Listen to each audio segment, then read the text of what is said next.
Ned, Ned, I haven't talked to you since the Giants signed Jung Hoo Lee, but I put out a lengthy tweet saying that I'm really concerned about that signing. Um, just You got a lot of because, shit for it, Larry. but it's funny.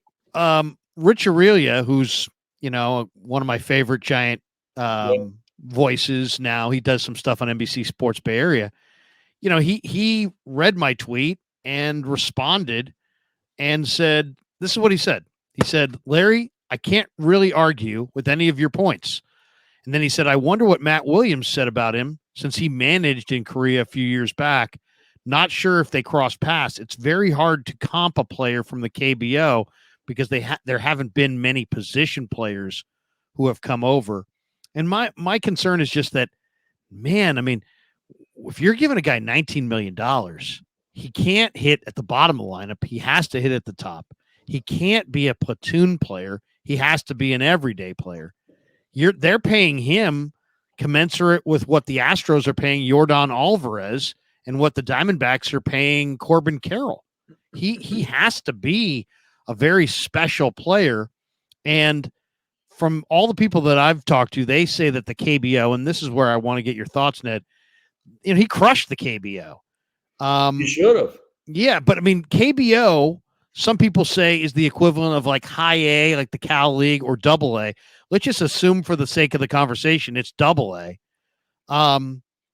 There's to have a double A player and to pay him $19 million a year. And the quote from one of the scouting reports is, to improve and cement himself as a serious major leaguer, Lee will have to completely overhaul his swing, combined with the fact that KBO pitchers simply don't challenge hitters anywhere close to the level that major league pitchers can.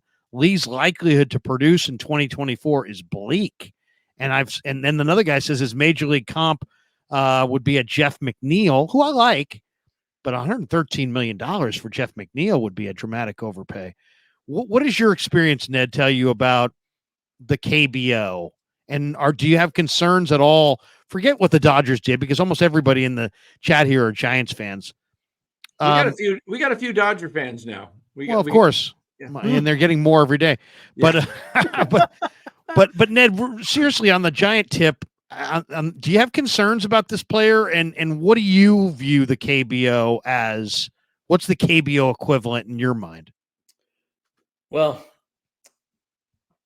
I haven't seen a KBO for a couple of years.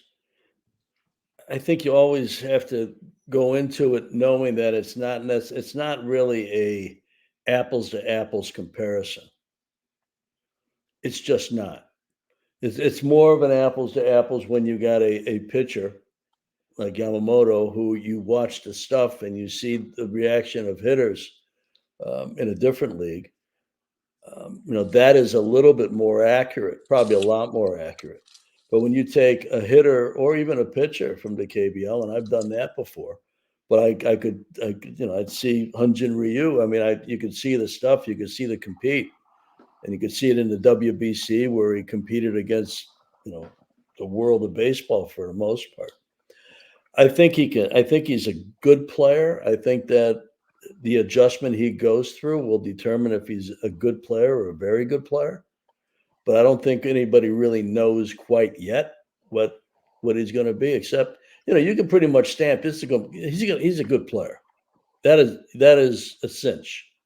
We'll see how it goes beyond that, though.